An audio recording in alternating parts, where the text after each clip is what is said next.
Here already, like, it's not about a pawn we can take, it's about a rook we can take. So the value of such a piece is, of course, much more significant. Also, if we know that rook takes e3 works in a good way, we know we win the game. That's the good part. The sad part is that everybody sees rook takes e3, queen takes d4 and is unhappy.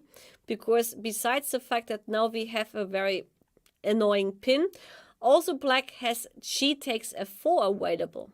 And this combination would be reason enough for a lot of people, including Mark Taimanov, a strong GM from Russia, who didn't really go for this line. They, of course, in this moment decided not to go on because, well, after queen takes d4, you see a move like rook e1, g takes f4, and ladies here would say, well, not my cup of tea. f4 is additionally putting pressure, e3 is falling, we lose a lot of pawns, and that's it. What did Dutch players like Tamanov not consider in this position?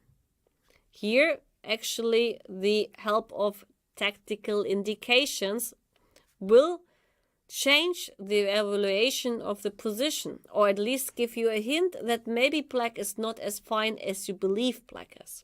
Because objectively speaking, the queen on d4 is unprotected. The rook on e8 is unprotected. Even so, doesn't really matter in this moment because the rook on e3 is pinned, but yet those pieces are unprotected pieces.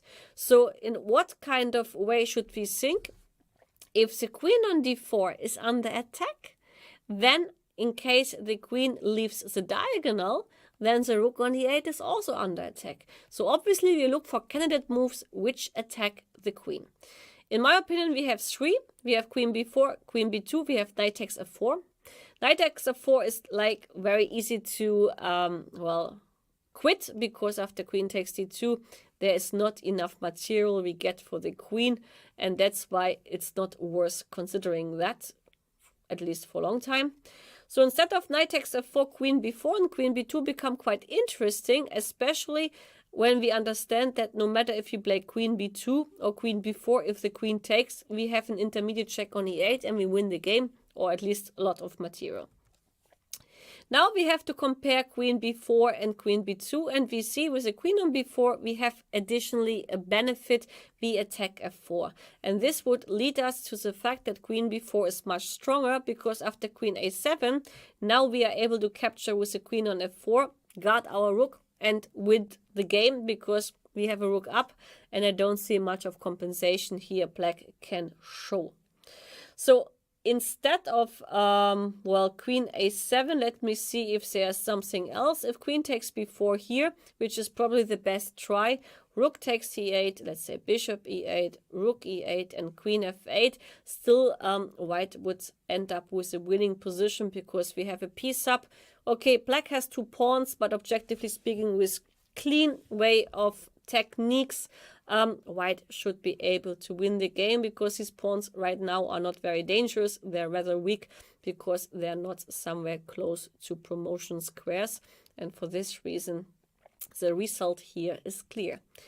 Well, however, Mark Taimanov, he didn't capture on e3 because, as I said, what he did, he broke up too early in his calculation process. And I would like just to give you one big hint. When you calculate and you see something as obvious like in this position, before you break up your calculation process, look about tactical indications, like unprotected pieces, pieces in a row, file, diagonal. Look at patterns like mating patterns, perpetual check patterns and stuff like this. And these two hints may already help you when you see that there is something hidden in the position, like a typical mating pattern, or like tactical indications like unprotected queens, like the queen on d4, unprotected rooks, like the rook on e8. Then at least it can give you already a warning that maybe there is something more in the position before we break up our mindset, as Mark Taimanov must have done in the game. He played knight e5, and after rook e1, he managed to hold the draw. Even so, black is definitely better. He took on e5, f takes e5. Black is a pawn up. The game ended draw. Anyway, not interesting. Interesting was take on e3 or not take on e3. The reason here why white went wrong, we already discussed well carefully. And as I said, when it's about capturing or not capturing, try to always put your emotions aside. Try to be systematical about the patterns and the tactical indications, and I can swear to you that you will blunder less, you will see more, and eventually, most important, you will take the right decision.